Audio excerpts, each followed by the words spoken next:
Man,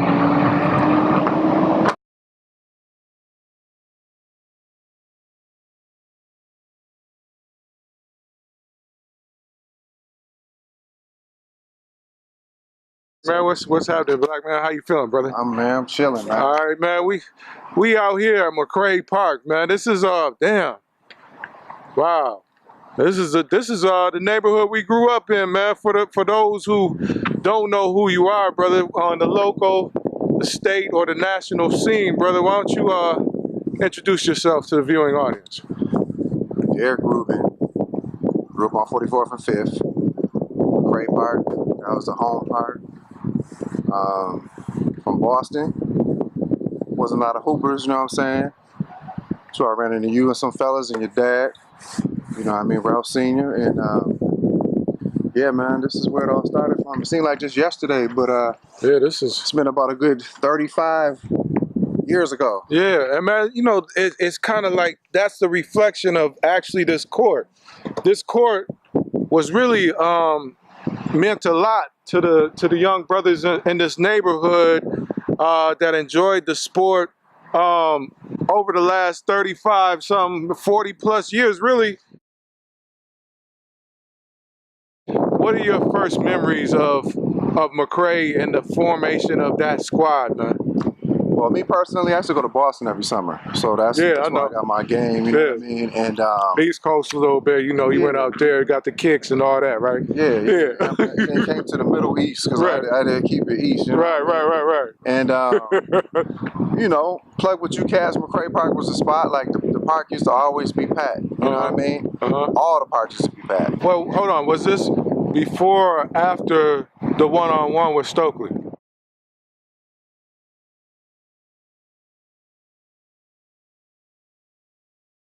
This might have been pre-Stokely. Stokely, yeah, Stokely. I mean, yeah, what? I mean, because we was young, man. Young. Yeah, and I remember like around the time we first met, you know, telling you that story. Yo, I got this cousin, man. He hoops over there at Oxford, man. Him and Bat Mike and all these other cats, Alan Langford and them. Cliff, yeah. And I was like, yo, he's gonna be at McRae. He's gonna be at McRae. So this is what we were shorties, man. Right. I'm like, yeah, whatever. Yeah. Time to come through. You know what I mean? Just for the viewing audience, man, because the reason why I say that, and I don't even really like to talk about that like I'm trying to put shine on the situation, but it was one of them hoop stories, man, because it was right here at this hoop, wasn't it? Yeah. Okay. It was legendary, you know, Stokely Rims, you know what I'm saying, mint condition, came to the park. I'm from the East Coast, I played a lot of ball or whatever, you know. You was like, my cousin got some work, and I'm like, yeah, all right, whatever. Right. Was you kind of maybe a little cocky at the time, like you was just getting ready to do it, right? Well, I felt good, you know what I'm saying? He was a little shorter, slimmer cat, you know what I'm saying? And Stokely came out and did some dance moves, you know what I mean? Before the Kyrie. Right. You know what I mean? Right. Before Kyrie, you know what I'm saying? So it was big respect for that, real humble dude, though. Right, humble, no doubt. You know what I mean? Multi-talented, can skate, pop, hoop, sing, dance, play the drums, you know what I mean? So that was big up, you know what I mean? So big shout out to my peoples at Oxford, man. All the peoples over there in the St. Paul section, they're definitely a part of the story, but that was a quick detour, but let's get back to basics. When is the first time you actually remember being on the team? Man, we played in some local tournaments. You know, your pops is a visionary. I don't remember the year, about 12, 13 years old. I knew all the hoopers. I knew the Mark Rileys, the John Bakers. Playing at the House Tally House over north. I think back then they was representing like Norwest Bank or something like that. They had the Norwest Bank with the bank bulb on the top or something. I got the old school pictures. You know what I'm saying? So I remember that, and then I remember coming here to the park for the first time. And cats were shooting around. That's where I ran into Dietrich Henderson. And this is you mean at McRae Park? At McRae Park. So Dietrich was on the squad at the time prior to you being on the squad. Is that what you're saying? Right. Well, I mean, you can take it all the way back to the McRae Soultrons. There was a dude named K. Lord Sanders. Okay. And we used to play just like winter ball and all that kind of stuff in 5th grade and what have you. Okay. But I felt that, you know, your pops took it to the next level because he wanted to put the show on the road. Okay. You know what I mean? Nobody knew about out-of-town tournaments, AAU ball, and all these classic hole in the ground tournaments. You know what I'm saying? Nobody knew about that, but when I came up to the park, Deitrick Henderson was shooting around, and he was like, "Who are you?" I'm like, "I'm Derek Reuben." And like, I play for McRae. He's like, "No, you don't, because I play for McRae." Oh, for real? You know what I mean? That's when I came back from Boston. Right. And y'all had went to Waterloo, and you went to Chicago, and y'all represented. So that's when all that was popping off, and I was the new guy, so to speak. Right, you know what I'm saying? And you heard about that Waterloo tournament. That's that's a legendary kind of like hood tournament story. We'll get to that at some point in time. I was just upset that I missed that one. Right. Because just just going back out east every summer and coming back, my game would elevate. Right. Just because it's so competitive. You got projects every block. You know what I mean? Everybody talking stuff. You know what I mean? And that's just the East Coast state of mind. Everybody just feel that they that deal. Right. So I came back from that and was like, I'm ready to roll. And met the fellas. I loved it. We bonded like brothers right away. Man, and the rest was history, man. You know what I mean? Well, so that was kind of like the early beginnings, and believe me, we're on the court, man. We're actually, man, we're on off of 46 in Chicago. A lot of people, in terms of Minneapolis, at least now, would never know that there was outdoor basketball tournaments here with teams from Chicago, North Side, South Side, and otherwise Iowa and all these other cities that came to this park. Or actually, we used to have other tournaments even down here, even more, where black folks necessarily didn't even stay over south, which was Nokomis Park. Remember that? By the lake. Yeah. So those were the beginnings, man. Talk about the evolution of everything, because as you know, McRae actually did something that at the time period no other team was doing.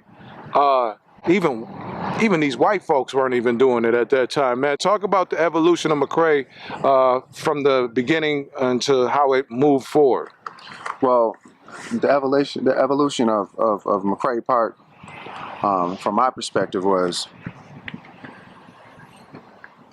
your pops taking a group of young people that really haven't traveled outside of their neighborhood. You know what I mean? Farthest we went was over north. Might have went to St. Paul a little bit, but the surrounding areas, that was like, and while on that journey, we're actually winning a lot of tournaments. You know what I mean? We went out there and put in work. I mean, he instilled a lot of confidence in us, man. That really just elevated my game and my confidence. To come back to Minnesota and it's like, wow, I played against some of the top players around the country. I mean, we went to some places where some of the squads, remember, went to Arkansas. The squad hadn't lost in like 27 years. And we went there and we ran through them.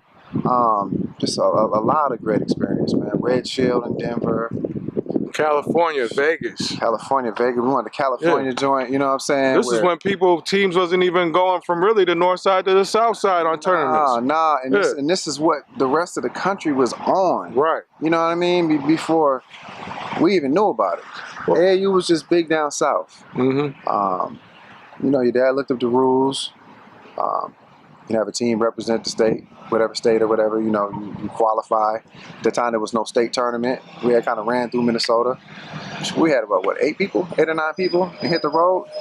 Man, it was lovely, man. If I had to do it all over again, I'd do it the same. I wouldn't change anything. Well, this is what I also want to explore in a couple more questions real quick. This was also a time of hip-hop.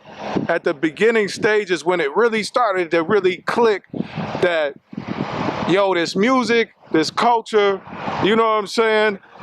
Check this out. A lot of things was happening, man. Back then, right? He was always connected with the East Coast. I think you had turned me on to Beat Street.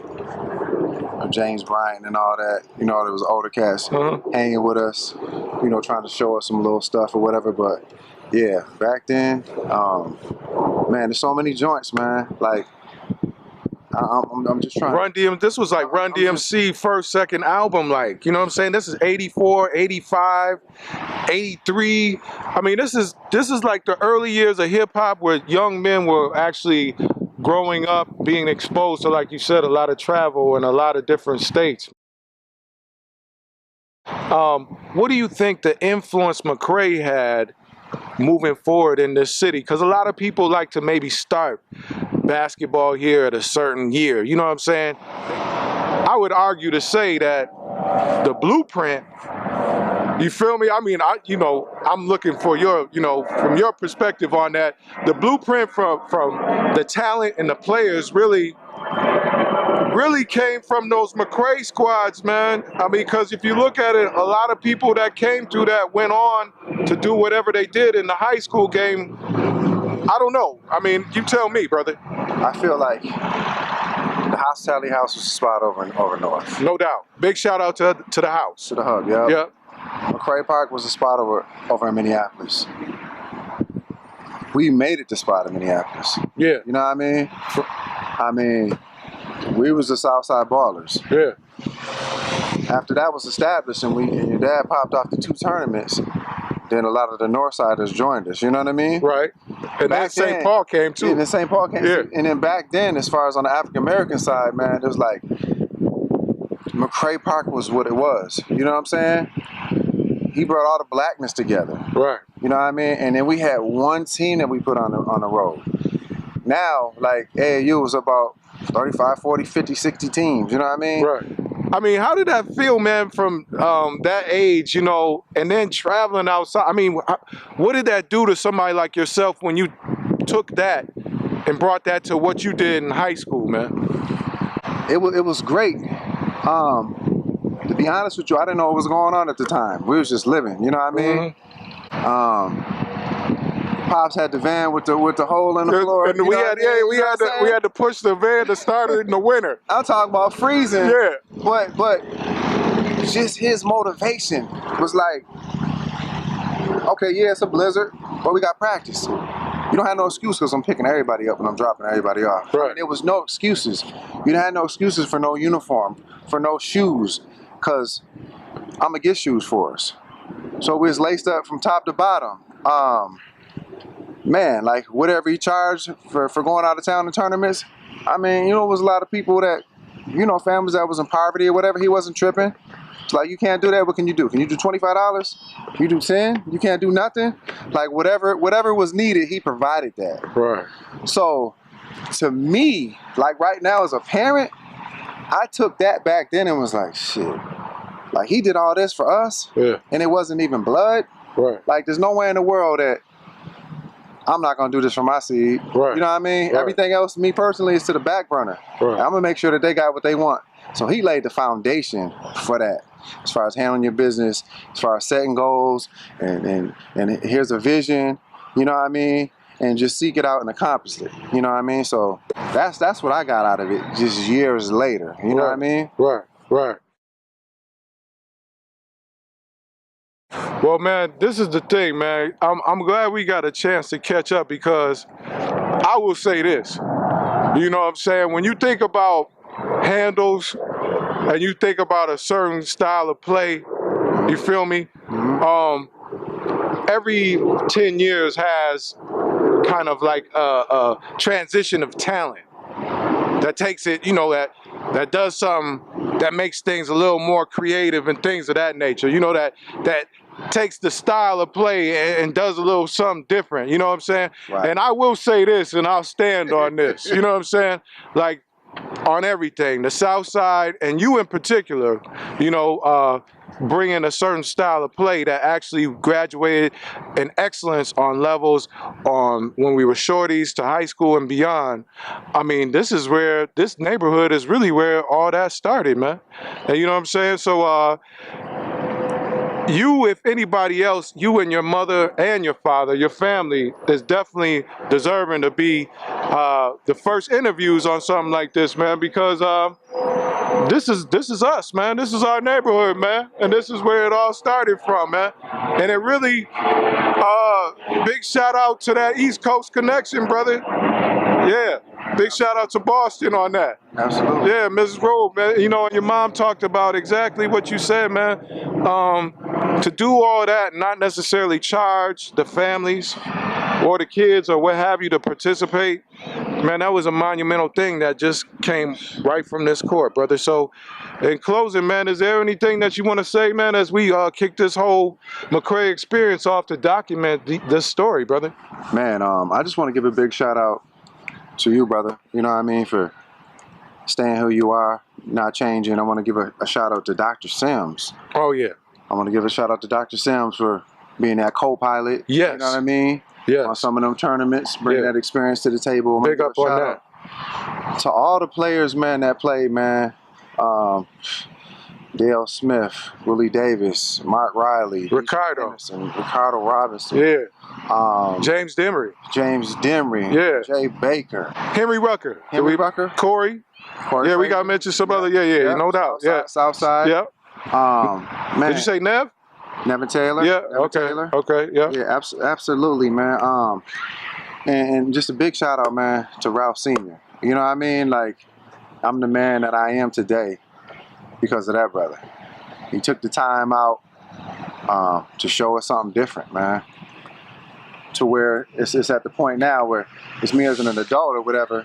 I can't just sit here in Minnesota. You know what I mean? My shorties and all that. Yeah. I'm just trying to make moves so they can see different things, man. So when they get older, they can show their seeds, you know, that there's way more stuff to see in this world. Yeah. You know what I mean? Yeah. But it all started from right here. Southside McRae Park, man. Southside McRae Park. They gave us that vision, man. And then for the most part, man, I would say like over 85, 90% of the players that was in the program have went on to be successful. Mm-hmm. I mean, success comes in different ways or what have you, but entrepreneurship, you know what I mean?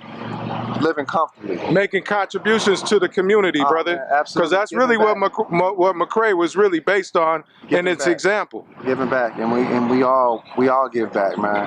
I mean, even to this day, man. We don't want nothing, man. We just want the shorties, man, to be successful, man, and move in the right direction. That's all. Okay, man. Well, let's go ahead and end this at the line then, brother. Oh, man. Let's go ahead and do it, man. Let's go ahead and do it, man. I'm retired, man. Hey, man. You still got it, though, brother. I retired about 50 years ago, man. And I'm 48. Okay.